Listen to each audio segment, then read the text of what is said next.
This Week in Startups is brought to you by WordPress.com. Right now, WordPress is offering you 15% off any new plan purchase. To create your small business website today, visit WordPress.com/twist. And Blue Apron. Check out this week's menu and get your first 3 meals free with free shipping by going to blueapron.com/twist.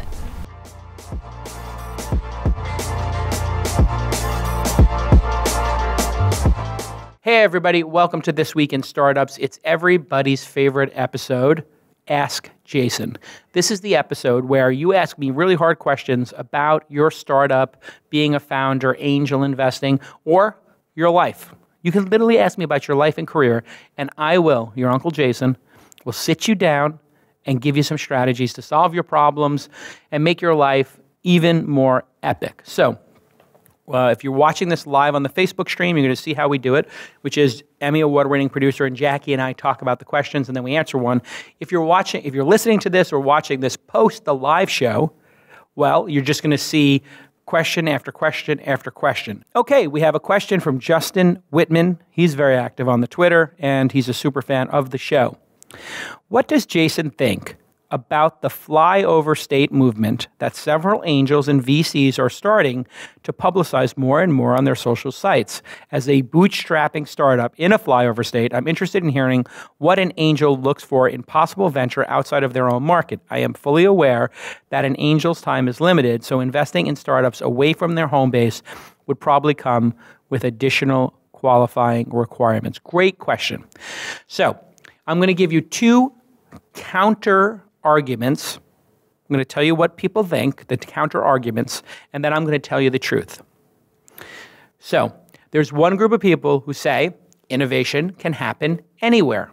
And this, of course, rings true to all of us because you've seen great companies. I was on the board of Dine, which was in New Hampshire, which had an exit of hundreds of millions of dollars. I was on the board for 2 years, and I would fly to New Hampshire twice a year. One time we'd be in Nantucket, another time in New Hampshire. I know it's a tough life for JCal. Then we'd have one board meeting in LA, one board meeting in San Francisco. It was amazing, an amazing company, the Google of the North East. And of course, you saw Snapchat come out of LA, worth, depending on who you believe, $5 billion to $20 billion. Dollar Shave Club, again, Los Angeles. And of course, you have Microsoft and Amazon in the Northwest. Now, those are not the flyover states. I just described East Coast and West Coast. Now let's go in between. Have we seen a $10 billion company happen in the Midwest, a flyover state, Florida, Chicago, any of those places? The answer is, sadly, no. You had Groupon, I believe, came out of Chicago. They did very well. You will have some companies come out of these markets that will do well. You have to understand, now I'm going to give you the counter argument, which is, like I said, you haven't had big outcomes in those states. So either one of 2 things will become true. Either great big multi-billion-dollar companies will come out of those states, or the people investing in them will accept lower valuations. The startups, instead of being worth $4 to $12 million in those early stages, up to Series A, maybe they'll be worth $1 to $5 million in their valuation, giving the investors there an entry point that is 1/3 of the valuation in Silicon Valley. And if that's the case, well, then the benchmark is set, the starting line is set so much earlier that you don't have to have a $1 billion outcome to get a 50x. This is what investors are looking for. A professional angel investor has to be able to imagine a scenario where they get 50, 100, or 500 times their money. Why does an angel investor need that kind of outrageous return? Right? The reason is because there's so much risk in backing a startup. So if I'm going to invest in a startup in Boise, Idaho, or in Chicago, Chi-Town, a lot of love for Chi-Town, or anywhere in between, Colorado, Arizona, Texas, wherever. If I'm going to invest in one of those markets, how do I get 50x return? Well, if there hasn't been a $1 billion outcome, then that means it's going to be very hard to get a 50x return or a 100x return on my money. And that's why the investors will spend their time first in Silicon Valley, where a 50x or 100x return is very possible. It happens every year. We have billion-dollar companies created every month here in Silicon Valley. We have $10 billion companies created every year, multiple times a year, and we have $100 billion companies created here in Silicon Valley a couple times a decade. Facebook, Uber, Airbnb, Google, all of that group, Tesla, Netflix, they'll all be in that, let's call it 25 to well over $100 billion category. That's what angels are looking for. Now, there's a group of investors, Steve Case among them, who are saying, we're not looking for outrageous returns. Those are rich people who've already made their money. It's a different class of investors, and they have a different profile for success. The profile for Pierre Omidyar is not the greatest return, it's the greatest impact. He's an impact investor. So Pierre Omidyar, who founded eBay, co-founded eBay, he's looking for impact and return. But he's not like me or any of the investors here in Silicon Valley, which our return is the big reason we're doing this. We need to have outsized returns because we're investing other people's money. Pierre Omidyar is investing his money. My guess is if Pierre Omidyar or Jeff Skoll or Steve Case, any of these individuals who are already billionaires, if they return 1 times their capital, in other words, they get their money back, but they did some good in the world, they consider that a success. And Mazel Tov, awesome, high fives all around. Those investors are unicorns. Those investors are 1 out of 1,000. For every Pierre Omidyar, for every Jeff Skoll, for every Steve Case, God bless them, there are 999 other investors who are investing the money from CalPERS or other retirement agencies or school endowments or the Ford Foundation or the MacArthur Foundation or all these foundations that do good in the world, and they need to get them a return. And that return has to be more than the stock market because of the risk. So if the stock market doubles your money every 7, 8, 9, 10 years, we need to, as investors, we need to double your money every 3 or 4 years. We have to do twice as good in the venture community or angel community, twice as good as the public markets to be considered successful. So that's the big background. I can't tell you more about it. Now, as a founder, ask yourself, do you want to wait to maybe get on the dance card of one of those few? Or would you like to come to Silicon Valley and literally, if you met with 5 investors a day, 20 days a month, and you met 100 investors a month, you would never be able to meet every investor in Silicon Valley. Why? Because every time an Uber, Airbnb, Google, Twitter go public or have a secondary offering, you get replenished with another 500 angel investors or 5,000 in the Google, Facebook cases or Apple cases. So as a founder in your flyover state, and I know that's an insulting term, but in the states between the coasts, there aren't any venture capitalists. There's like 5 or 10. And those 5 or 10 make their money coming here. So to be cutthroat as an investor, be here. To be cutthroat as a founder, be here. Be in the market where there's unlimited investors. Now, there is a high art. I know this is a long answer, but here's the high art. Pretend or create the optimization that your headquarters is here in Silicon Valley, that you have a presence, so that you're here 10 days a month. But have your team in Arizona, have your team in Colorado, have your team in Dallas, have your team in Montana. I don't care where you have your team. And in fact, if your team is cheaper in Vancouver or Toronto, who cares? New Hampshire, if you can get talent in those places and that talent stays at your company for 4 or 5 years, as opposed to Silicon Valley where people bounce every 18 to 24 months, that's more efficient. So hack the system. Your headquarters is in Silicon Valley. You take meetings 10 days a month with investors. The other 20 days a month as a CEO, you're in that other beautiful bucolic, Colorado, Boulder. If you live in Boulder, we hate you. Your lifestyle is amazing. Food is amazing. Cannabis everywhere. Everybody's smoking weed and eating great food. We hate you, Colorado. Boulder, know that. Know that the flyover states, that people on the coast hate you because your lifestyle is so goddamn good. Climbing mountains, bike riding, skiing. What a life Boulder is. But there's like 6 investors there. So after you meet Brad Feld and everybody else, you got to go somewhere else to find the rest of the investors. So do what Jason's saying. 10 days here. Here's my prescription. Founders, 10 days Silicon Valley / prescription, blah, blah, blah, blah, blah, 20 days in your local market. Okay, great question. I hope that helps. Yes, WordPress. I am so impressed with WordPress. I've been using it for over a decade at calacanis.com. It is the best content management system in the world. And we use it every day for This Week in Startups in calacanis.com. Creating your website on WordPress.com helps others find you, remember you, and connect with you. Blogs are the deep personal connection your business and you for your career need. You don't need any experience. You don't need to hire somebody. You can do this all yourself.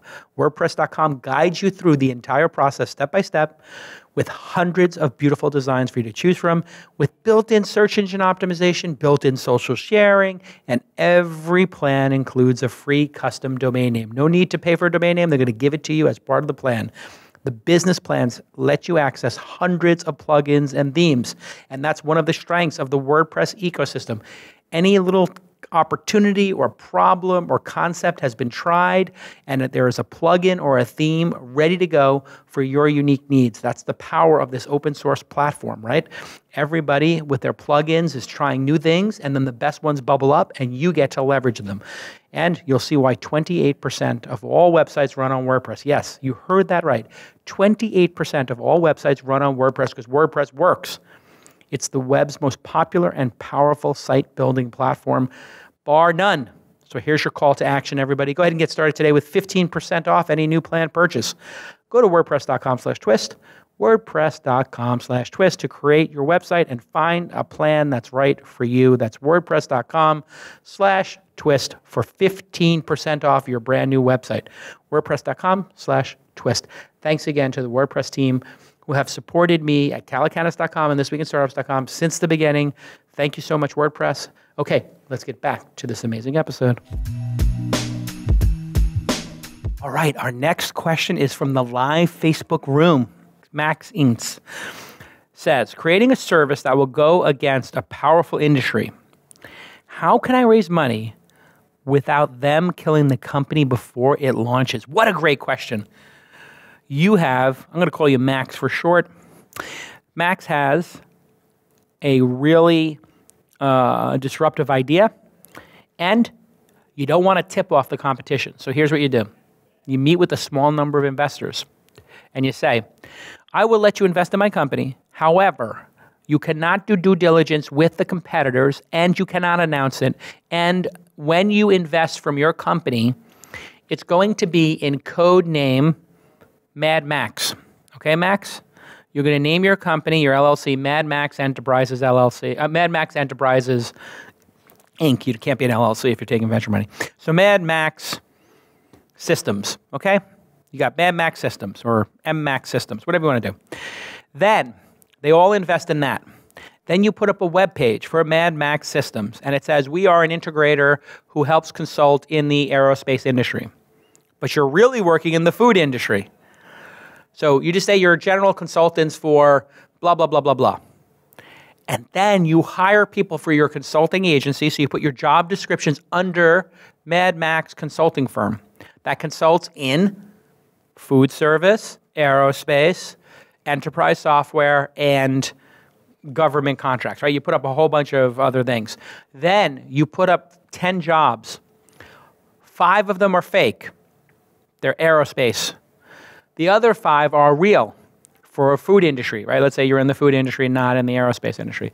So then, when you place jobs, people think they're coming to work at a consulting firm. They see a bunch of different job openings. You market the jobs that are for what you're actually hiring for, and you don't have to market the other ones.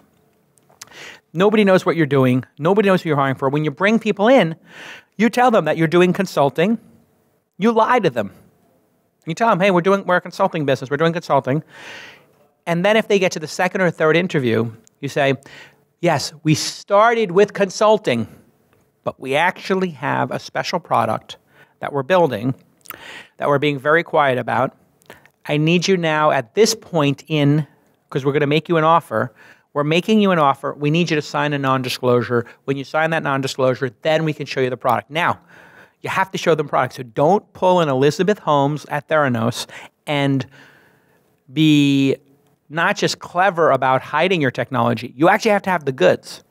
Because in the case of Theranos, if the accounts are true, she's been banned from lab testing because she doesn't have the goods and she was using other people's testing equipment and then lying, according to the lawsuits and all this other information that's leaked. If it is true, if the Wall Street Journal Pulitzer Prize winning journalists are not fake news, and I can tell you they're not fake news, if they haven't gone completely mad and they're telling the truth, which I think we can all agree, it would be really weird if all of a sudden a Pulitzer Prize winning journalist team would start lying.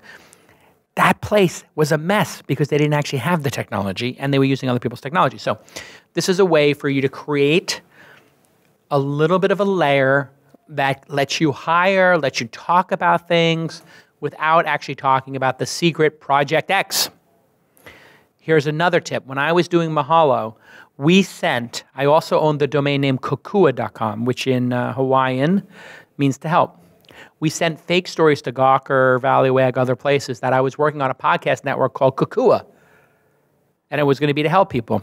Gawker, I literally wrote a fake email to Gawker from a Yahoo email address saying I was a developer who met with the team, leaked the information, and they published it.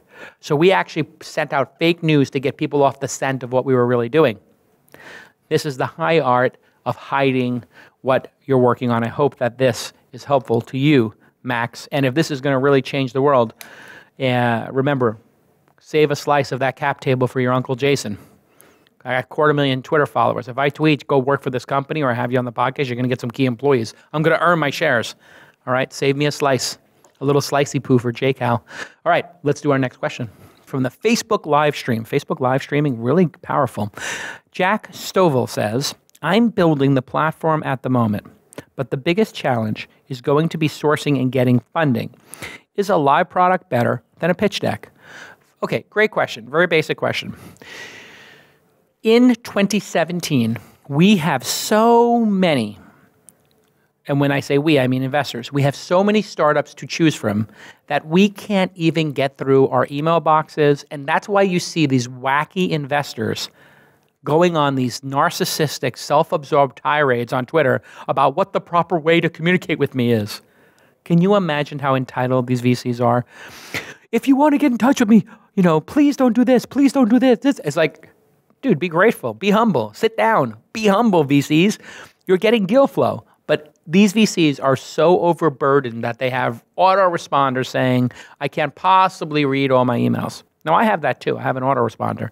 And I say, I can't possibly get back to everybody on my emails, but here's what's coming up. The only reason I have that autoresponder is there's two reasons. One, I want to market all the different things I'm doing, so I put all that in the autoresponder. Here's my book, here's my conference, here's what's going on, here's the syndicate. The second reason, aside from my own self-promotion, is I'm testing to see if the founders give up when they get that autoresponder. I want to see if they keep emailing, because I read every single one. Even though I say, this email gets too many emails, I can't read it, I read it once a week, I'm reading it every day, all the time. Before I go to bed, when I wake up, when I'm using the bathroom, if I'm online at Phil's Coffee, or I wouldn't wait online at Phil's Coffee anymore. It takes 20 minutes. I go to Cafe X and I wait 30 seconds. But anyway, you get the idea. So you have to understand who you are pitching.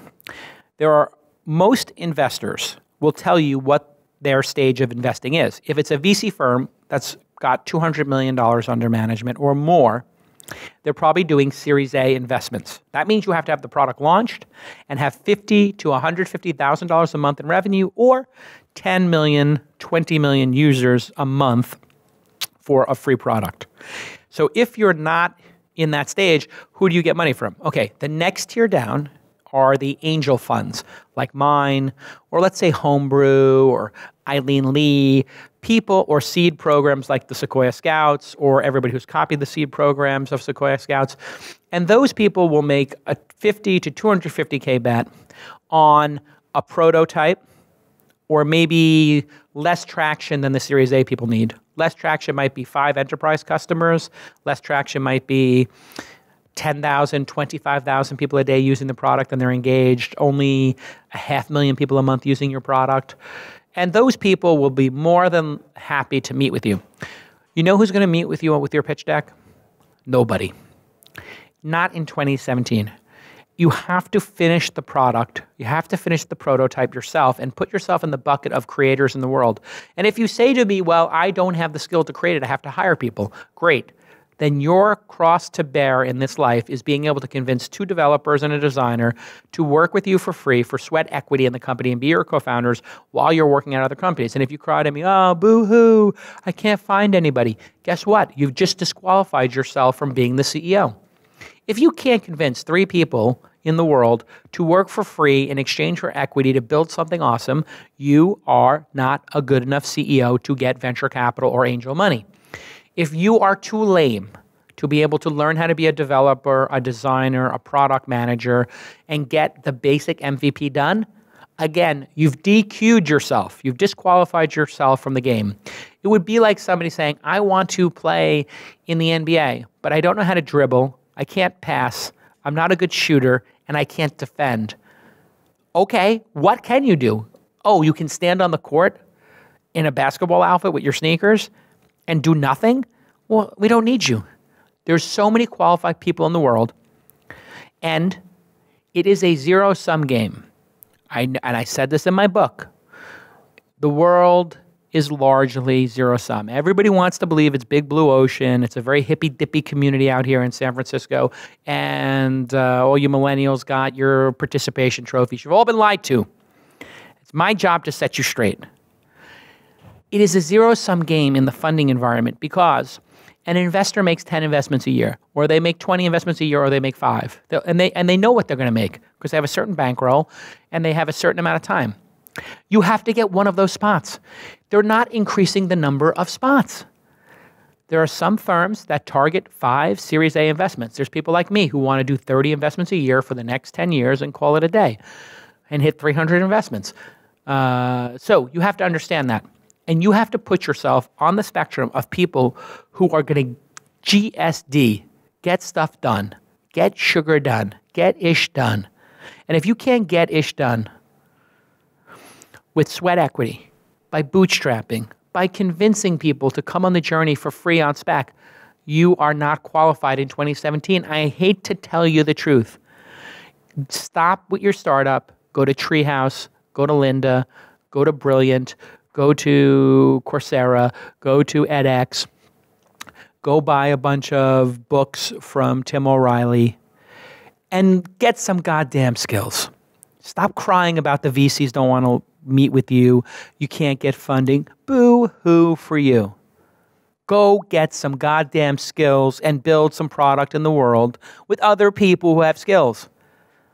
You are entitled to nothing in this life. You get into this world alone, you die alone, you get nothing for free, and it's a dogfight.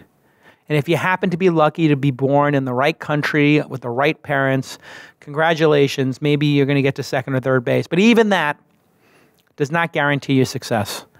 I know a lot of rich, dopey kids with trust funds, and all they do is go to therapy and talk about how horrible their lives are because you know why? They don't put in any effort. The world needs people to put in effort and have skills. If you're not willing to put in the effort to have skills, and your skill is making a pitch deck, congratulations, you're like me getting on the court at a Knicks game with my shoes. I can barely hit a 3. I might be able to hit a layup once in a while, but I'm not going to be able to cut it out there. I don't have the skill. That's why I'm not out on the court or I'm not on a stage trying to be a rock star. I don't have those skills. God, now I'm all worked up and it's only question 3. All right, good question. Let's move on. Yes, Blue Apron. I have been enjoying my Blue Apron. We use it all the time in the Calacanis household. It's amazing. We get a box at the beginning of the week. We have 2 meals. It's enough to feed 4 or 5 people. And we get started. We make them both on Monday and Wednesday. And we have great, nutritious food right there, ready to go for our family. It's very flexible. Every week we get these custom recipes on beautiful recipe cards, and they take all the ingredients and they put them in these cute little bottles and bags. So there's no measuring, there's no mess. Everything is easy breezy, and it's guaranteed. Freshness guaranteed for every single ingredient, ready to cook. And if not, they're going to just make it right. That's one of the great things about these brands. They rely on NPS scores, which is Would you tell your friend about the service? So all they want to do is make you happy. When a company like Blue Apron wants to make you happy, magic happens. They will just give you the best produce, the best meats, the best fish. It's been incredible in our household, and I want you to go ahead and try to get your first 3 meals for free with shipping just by going to blueapron.com/twist. blueapron.com/twist. That's right. 3 meals free with free shipping. You're going to love how delicious it is. It feels great. It tastes great. And it's just incredible to make food at home for less than $10 a person, right? It's just less than $10 a person, and it's that easy. There's no commitment. You only get deliveries when you want them, but we've been getting it every week, and life has been easy breezy for us. We want to eat healthy. We don't want to break the bank, and we like variety. And there's so many different things. Actually, you know what we had the other day? They had this beautiful sourdough bread. I was like, where did this bread come from?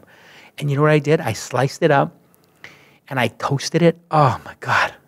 I'm not supposed to be eating bread, but I love it so much. And the hamburgers, oh my God. We had beautiful hamburgers with those nice American, like the classic American buns and a nice slice of cheddar cheese or American cheese. I can't remember which one it was.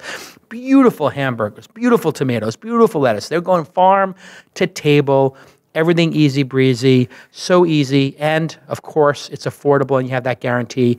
They're going to make anything right if anything goes wrong. But I haven't had anything go wrong yet, including General Tso's chicken, which is one of my favorites from New York. I used to order the General Tso's all the time. I had no idea how it was made. They had all the little containers there. You whip it together. Boom, General Tso's chicken. In San Francisco. Loved it. Okay, go ahead and go to blueapron.com/twist. blueapron.com/twist. Okay, let's get back to this amazing program. All right, here we go. Dylan on Facebook says, points of equity for your role as an advisor. How would you recommend founders calculate, agree, negotiate that percentage with advisors or broke angels? I talk about this in my book, Angel.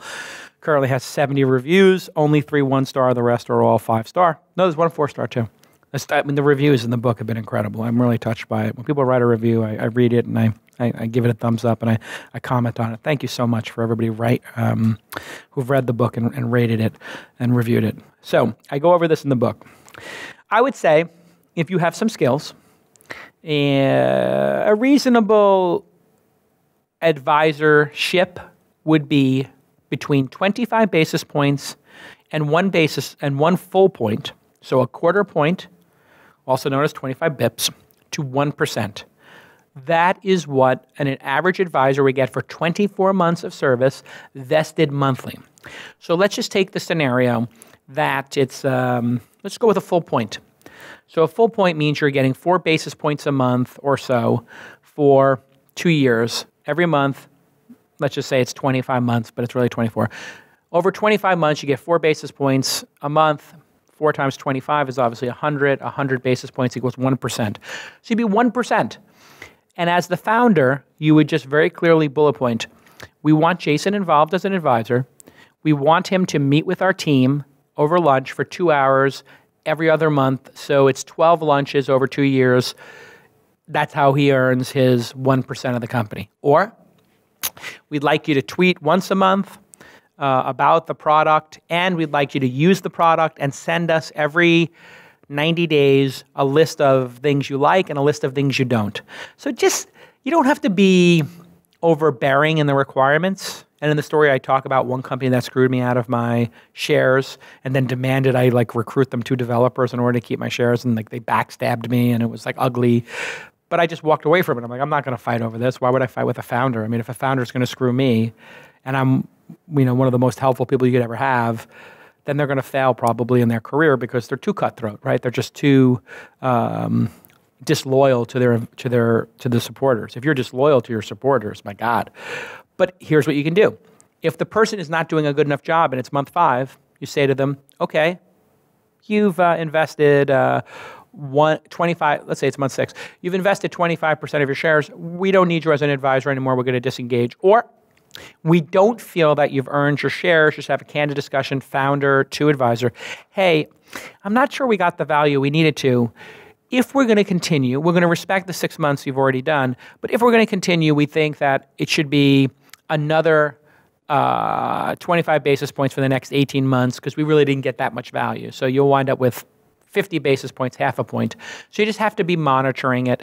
Most of the time when you do these deals, you really want the person's name associated with your board of advisors slide in your pitch deck, because if somebody like me, Esther Dyson, Cyan Bannister, I don't know, pick somebody who, has some amount of name recognition. It could be a professor, it could be an author, it could be a celebrity. If you want Phil Hellmuth to be an advisor to your company because you're somehow related to poker or finance, you're going to be putting them in your deck. You're basically trading off of their name. They're giving you their name, which means they have to trust you. And I would say all startups should do this because it helps you in the early days. And I would do it with 5 people at 50 basis points each for 2.5 points total of your company for 24 months of service, or you could even make it 36, but 24 seems reasonable. And then just do a quarterly phone call with each of them and have them come by for lunch twice a year, and you'll be fine, and it's well worth it. Now, if you're so baller and your company's doing it great already, maybe you give, just an amount of shares based on their value. So let's say they're going to be an advisor and your company's worth $50 million already. You can just say, hey, we're going to give you $50,000 in shares at the last valuation. And if it goes 10x from here, hey, your $50,000 will turn to $500, and that's reasonable too. So if your company's more established, you've got a $50 or $100 million valuation, just come up with a dollar number. We're going to give you $2,000 a month in shares, essentially, for 24 months. That's let's call it $50,000. We round it up from 48. We're going to give you $50,000 in shares over the next 2 years. The company could go 5x in that time. Therefore, those shares could be worth $250,000. Great question. I highly recommend having advisors. It can be very transformative. The advisors tend to hustle because they don't have money to put in. Okay, let's take another question from, this time, Twitter. Here we go. From Drazen Dranas. And he asks, how do you show traction if you are a hardware startup? Great question. Hardware is hard. I have had a couple of hardware companies. Birdie, which was sold to another bigger company recently. That announcement will be coming soon. I have Butterfly, which makes a hardware drop cam competitor, a security camera, but it's meant for small offices, home offices, and it has battery power, so if the power goes off, it can still record, and it can identify what's in the video, like that's a dog, or that's a person, or that's this person, and they charge one price for as many cameras as you have, I believe. So if you put 10 cameras around your establishment, instead of paying like drop cam, it gets very expensive, $100 I think a year per camera, you're up for $1,200. They just say as many cameras as you want, one account will record it all for you. So it's a little bit easier for a business. So it's more like a professional grade. In both of those cases, those companies had a really hard time getting their product to market. In Birdie's case, they barely got it to market. They barely got these smoke detectors out, and it took a long time. And it's very hard.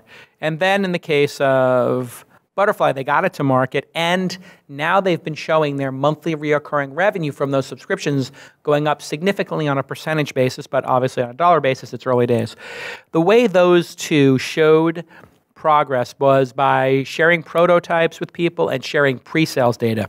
I think, and the reason I invested in both those companies was they had decent pre-sales on Indiegogo and Kickstarter campaigns. So I think building a prototype and having at least $1 million in pre-sales on a Kickstarter is the hurdle you need to pass to get angel investing. For me, I wouldn't do hardware again unless the person could show $1 million and that money covered the cost of it. Now I have one other company, Density, which makes a hardware product that has done phenomenal and raised a Series A, and they've done, and maybe some other funding. I can't talk about all the details, but I joined the board of the company.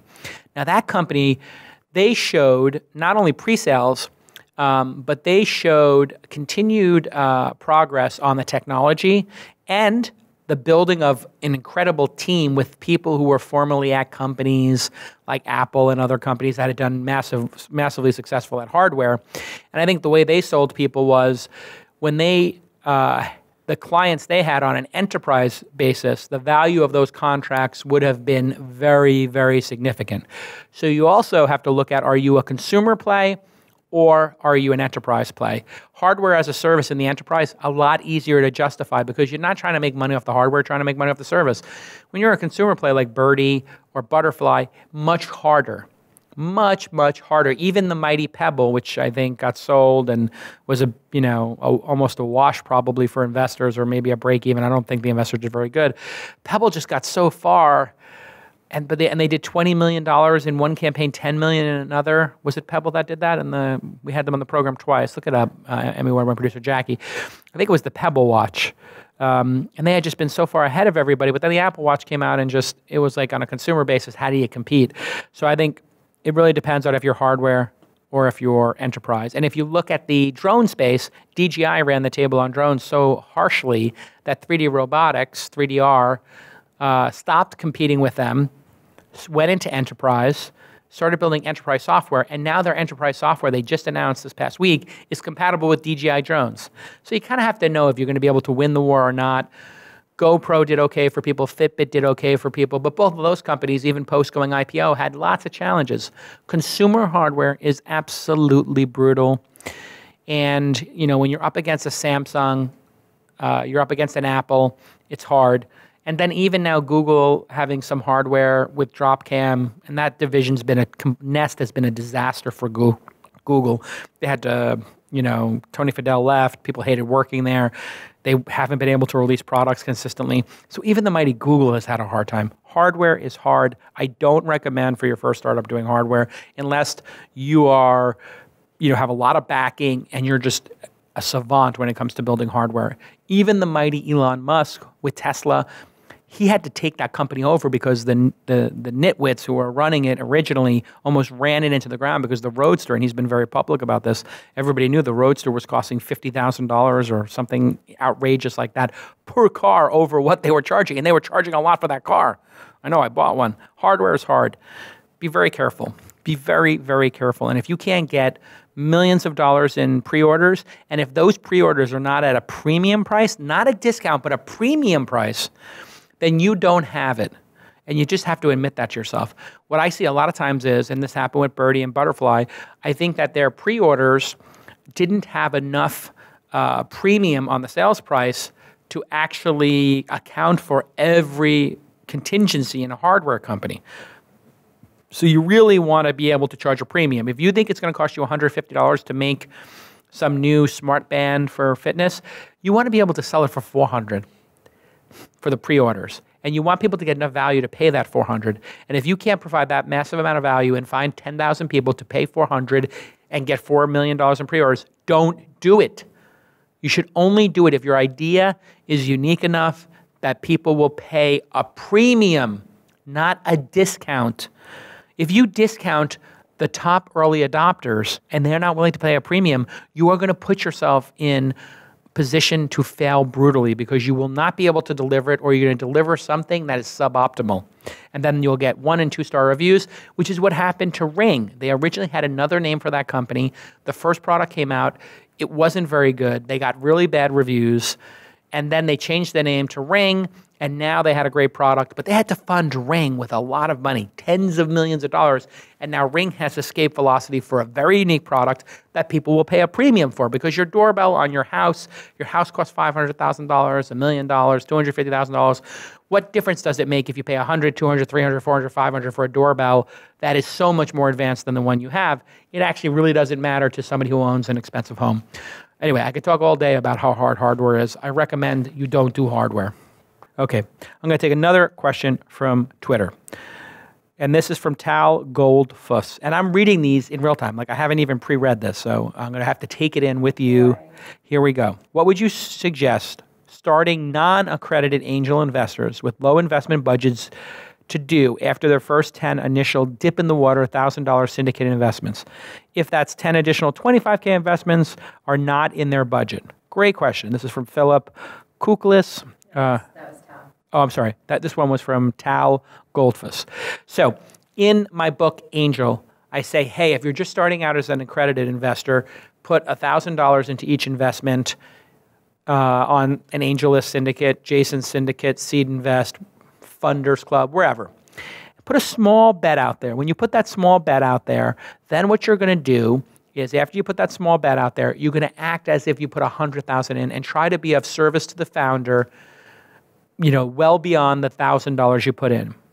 Because now, for a small amount of money, You're playing at the big stakes table in your behavior. So it's like playing low stakes poker, but you're playing with the great founders here in Silicon Valley or New York or LA, wherever the company happens to be.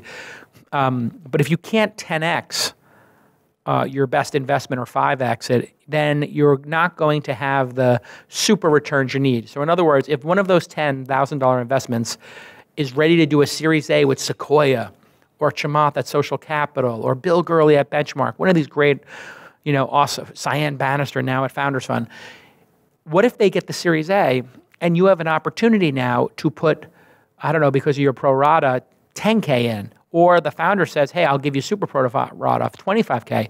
Well, now you're missing that opportunity to put that 25K in at a time where that 25K could go 10X. So if you're 1K went 10X, now congratulations, you paid for those other 10. But you really want to get that second bet in of $25,000 so that can go 10X. So now you have $250,000 in profit on $35,000 invested. You're almost in that 10X range. You need to be able to make those second bets. If you're a non-accredited investor, you're probably not doing $1,000 investments in these syndicates. You're probably dipping your toes into the equity crowdfunding companies. In which case, if you're doing equity crowdfunding on Seed Invest or Republic, those are the two ones that I would say are run by highly ethical people who are screening. I don't believe the other platforms, I'm not going to mention their names, are highly ethical, high screening platforms. Again, let me be clear. If my brother came to me and said, and my brother's, middle class, fireman in New York, I want to start angel investing. I found these companies on Seed Invest or Republic. I'd say, okay, those platforms are pretty discerning about who they put on. I would be okay with you, Josh, putting $500 into each of 10 companies, $5,000, if that was 5% of your savings or 1% of your savings, whatever it is. I would not feel comfortable with him putting that same amount of money in the other equity crowdfunding platforms because the companies I see on those platforms are the ones that I've seen everybody else pass on. Equity crowdfunding, 7 out of 10 times right now, is the loser brigade. It is companies that couldn't clear market with an angel list or Seed Invest or Jason Syndicate or angel investors, let alone venture capitalists. So if the pros are passing and then you see them on one of these second-tier equity crowdfunding sites, red flag should be going off. Now, if you don't mind losing $500, sure, you could do it on one of these other platforms, but beware, I do not think you're going to have a positive outcome. I'd rather see you do Seed Invest and Republic. Be selective, find what you're passionate about, put $500K or $250, just put the minimum in the beginning into that as a non-accredited investor and learn. Do 10 of them at $250 or $500 each. You'll only have $2,500 or $5,000 in play, and just learn. And look at it as you're learning. Maybe try to increase your skills and be an advisor to other companies, and that could be 2 or 3 years of you warming up, waiting for a hit, waiting for a windfall of cash. Be an advisor, get 35 bips in 10 companies, and put $500 into 10 as an investment. Now on your angel list page or on your personal website, your Medium, you could say, I'm an advisor or investor in the following 20 companies. Once you're an advisor to those 20 companies, you can get a lot more meetings. You can look at the co-investors, meet with them, and you'd say, my unique value in the world is design. My unique value in the world is training salespeople. My unique value in the world is CRM systems. My unique value in the world is website optimization. Then you can email 20 startups a week and say, who got funded by really good people like me or Sequoia or whoever, and say, hey, I looked at your homepage. I'm a homepage optimization expert. Here are 5 things you should do. I'm also an advisor to companies. If you ever want to get coffee, I took a screenshot. I put some arrows on it for you with Sketch. These are just some things, you don't even have a pop-up form for people to chat. You don't have a pop-up form to get their email. And there's all this other software, King, Sumu, and this one and that one, Intercom. You should be using some of this software. If you do that with 20 investors a week, I'm guaranteeing you 20, I would guarantee you 20 out of 20 reply and thank you. I guarantee 10 of them take the meeting, and I guarantee you 1 or 2 out of 20 will actually give you an advisorship. So great question. I got mad love for my people reading Angel, the book, which was number 42 at one point on the opening day on the top 1,000 books on Amazon. That includes all books. I was ahead of Malcolm Gladwell, man. I was ahead of some serious players there. This book is great. You need to read it. And I'm not saying it's great because I wrote it. It's great because it's candid and no bullshit. And I'm telling you, all the other books out there written about angel investing or venture capital, not all of them, most of them are written by knuckleheads who've never invested in a unicorn. I have 6. And then I have another 4 or 5 that are over 100 million in valuation. You want to listen to my candid advice in the book and take notes, because I'm one of the few people who will not bullshit you. I am not fronting. I have nothing to gain from bullshitting you. All I want you to do is read those words and become more successful in life and send me your deal flow. The entire book is to make you great at your job, make you great as an investor, with the sole purpose of building goodwill with you, the person listening to my voice right now, so that when you find the next Uber or Thumbtack or Wealthfront or Desktop Metal or DataStax or Robinhood, you say, I should email Jason as a thank you and get him in on this awesome deal because he helped me with his book. That's my goal with the book. And if you really want to be baller, read the book, write a review, and email jason@calacanis.com a screenshot of your review, because that means the world to me. And trust me, you email me your review on Audible or on Amazon, we got a relationship going now. We got a deep relationship going. Because I understand, man, it's like takes time to read the book, it takes time to write a good review. I know every one of the 71 people who wrote a review so far, except for that Totes McGoats who wrote the 1-star review. And I find out who you are. I'm going to take you to lunch. I'm going to figure out how to make you happy. I can't believe I got a 1-star review. I'm obsessing. But you know what? If you care about product, like I consider the book a product. I mean, this one person is like, wrote this review where they're like, this review is not accurate because Jason was a Sequoia scout and that's how he made his money, investing other people's money. And I just thought, I can't write a book on how to join the Sequoia Scouts because that's an invite-only, secret little club. You're not going to be able to get an invite to that club. They pick you. You don't pick them. You don't get to apply. There's no application page.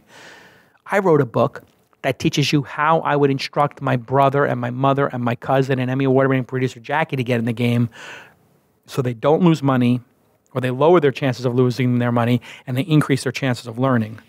There's goddamn reviews in my head, Jackie. I can't take it anymore. All right, I got to stop obsessing.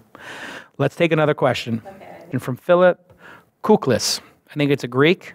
Upa, Takanis, Saganaki, Kafetes. I'm going to just start randomly talking about delicious Greek food. I love that Saganaki.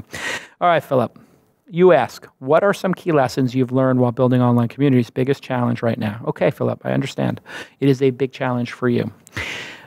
Online communities are about not promoting yourself, but discussing ideas. Okay, let me say that one more time. Online communities are not about self-promotion. They're about discussing challenges and ideas. We started a couple different groups. We're using Mighty Networks, community.thisweekinstartups.com. That's got its own app and its own dedicated website. It's doing very well. Got a couple thousand people in it. We are experimenting with that. We might be able to charge a membership there, so we might actually charge a membership and put a list mom in charge. List mom is a non-gender term, just so you know. That came out in the 80s or 90s for people who manage listservs. And then we have one on Facebook. The one on Facebook is so filled with spam that we had to make it, you can't post without us approving it, and you can't join without us approving it, because so many people are trying to get into the This Week in Startups group on Facebook. There's over 2,000 people in it. And then literally every single person promotes something self-promotional. And so what I do is I put in the instructions, nothing self-promotional, only discussions about startups. If you have a job opening, if you have a conference, if you have a free offer for Amazon Web Services credits, whatever you're trying to hawk, if you post one time with that, it doesn't go through because we have to approve every post. Not only do we delete the post, we block the person from ever joining the group again. One strike and you're out. Then if people ask really good questions like we're getting in today's show, that's what a community is about. A community is about sharing what problems you have, sharing what solutions you have, and talking about a comment. The second you put a link into a discussion point, it triggers promotion. And if it's self-promotion, that's horrible. So what you want to say is, I'm trying to build a community of lawyers to discuss IP issues. Does anybody know of any platforms? That's it. That's how you ask the question. Now, what other knuckleheads do is, I'm building a community of lawyers here, link. And I'm doing it for my law firm here, link. And we charge $400 an hour, but we have a special where you can get 20% off with this code, link. And you're just like, why am I here? It'd be like going to dinner with people. You have to behave in a community like you would behave at a cocktail party or a dinner. In a cocktail party or a dinner, if you were an attorney, you wouldn't walk up to somebody and say, hey, Jason Calacanis, great to meet you. My name is Jane Doe. I work at Wilson Sonsini. I was wondering who your attorney was because we would like to compete for your business. That would be the worst experience anybody could ever have going to a Warriors game or playing ping pong at Spin. Instead, you come up and say, hey, Jason, I'm Jane. I'm a big fan of your podcast. And hey, I was wondering, I saw you did an Ask Jason episode where you talked about building online communities. I was wondering, what software do you use? Because we're looking for a solution for our company. And then leave it up to me to say, oh, well, what do you do? Oh, I'm an attorney at Wilson Sonsini, and I do IP work. Oh, that's interesting. Well, do you need it to be private or public? And are attorneys on Facebook? Or do you want it to be off Facebook so you don't have to deal with Facebook's rules and regulations? You get the idea. So first and foremost, you get out what you put in, and you have to set a very hard line in the early group that these are the rules. You have to establish that. And I take a hard no promotion rule. And then I get people emailing me, hey, you kicked me out of the group. I didn't mean to do it, blah, blah, blah, blah, blah. And you know what I do? I just delete it. F it. I don't have time. I know if you're lobbying me to get in the group after I've banned you because you're a self-promotional douche. Can I say douche on the program? All right. Jackie says I can say douche. If you're a D-bag who is doing self-promotion, and then you beg to get it back in the group, I know what you're doing. You're doing it so you can figure out some clever way to self-promote. Who has the time? So that's the high art of building community. Also, you need to do prompts. So this is something I'm struggling with. We don't have somebody on the team. My team is so busy. We don't have somebody on the team to go into the group every day and put a prompt. But you've seen me.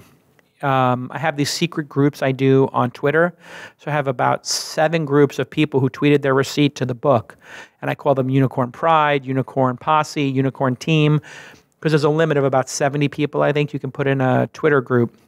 So I have Twitter DM groups, about 7 of them. And I will go into there on a Saturday while I'm waiting, for my table for brunch. And I'll just say, what's everybody doing today? And then I take that message and I cut and paste it to the other 6 groups. And all of a sudden, 10 people say what they're doing. Then they all talk to each other about what they're doing.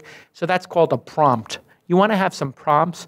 What do you, like today when we're doing This Week in Startups, Ask Jason episode, my prompt on Twitter was, what are you struggling with at your startup? That's a great prompt. Because if I ask you what you're struggling with and then you're open and you tell me what you're struggling with, you know what that does? It creates empathy. You're opening yourself up to me.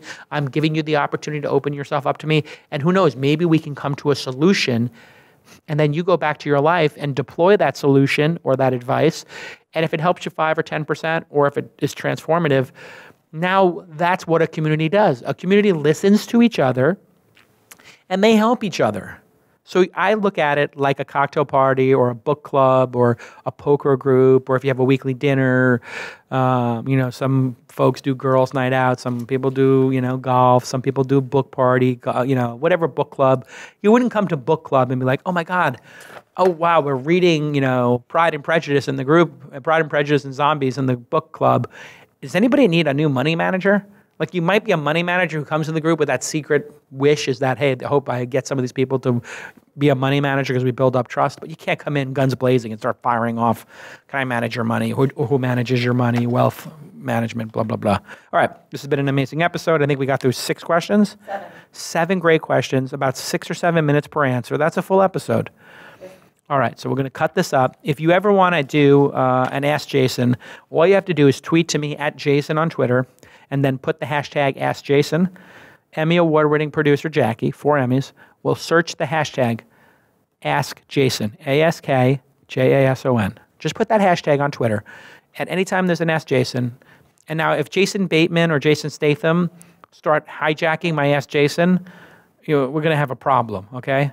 I mean, I know I can take Jason Bateman. I don't know. I think I can take Jason Statham, so maybe I'll have to back off the J. But every once in a while, somebody is a huge fan of Jason Statham's or Jason Bateman's, and they just at Jason.Statham Bateman, they think it's me. And then I reply back, thank you for being a fan of Arrested Development, or I'm glad that you like, my films, whatever Jason Statham's films are. It's pretty funny.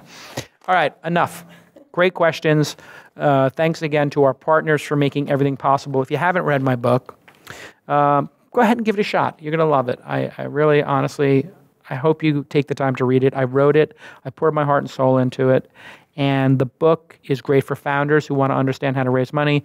And it's great for people who are considering angel investing. And it's also good for people who just want to understand how Silicon Valley works, because nobody will talk about the reality of Silicon Valley, and the opaqueness is intentional. People do not want to let people into this world, especially on the finance side, because it's such a rigged game where the rich get richer and richer and richer, and the poor and the middle class are left out of this game. I'm a poor kid from Brooklyn who made it, and I want to let anybody in. I'm not pulling the ladder up behind me, okay? I'm the guy who goes, not only do I not pull the ladder up behind me, I go open the gates. I'm opening the gates, and I want to let the people rush into the castle and participate in angel investing with me. If you want to angel invest alongside me, or just look at what I'm angel investing before it's public knowledge, you can go to jasonsyndicate.com, JASONS syndicate.com, Jason Syndicate. And you can sign up there either as an accredited or non-accredited. And my chief of staff, Ashley at launch.co, if you need to reach her, she will put you on one of those two lists. We're doing accredited investments right now, but we're going to start doing some non-accredited ones. So even if you're a broke person who wants to put $100 or $200 to work and try it, I'm okay with that. I mean, don't do it if you got kids and they need food and you got to get them to school or whatever. But if you were going to put $100 on the Giants or the Knicks, God forbid, like instead of just stop gambling and put your gambling money into startups, I think you have better odds. I could be wrong. I don't know. Maybe you're a great handicapper. But I do believe angel investing is one of those great ways that if you put the work in over 4 or 5, 6, 7, 8, 9, 10 years, I think you could become a positive returning angel. And if you want to put the hustle in and try to create great wealth in your life, I've done it. I've seen other people do it. And the book is everything I know. It is a blueprint. I put everything I know into that. And as you can see, I'm walking the talk here, because you can ask me a question anytime on Twitter using the hashtag AskJason. Ask Jason, and I will tell you everything I know. Plain and simple. Because you will find the next Uber or Airbnb or Google or Tesla, and it's your duty to get me on the cap table when you do. That's the quid pro quo here, people. You find one, I get to co-invest with you. All right, enough. Thanks again to our partners, and we'll see you all. Oh yeah, one more thing. Spotify has podcasts right now.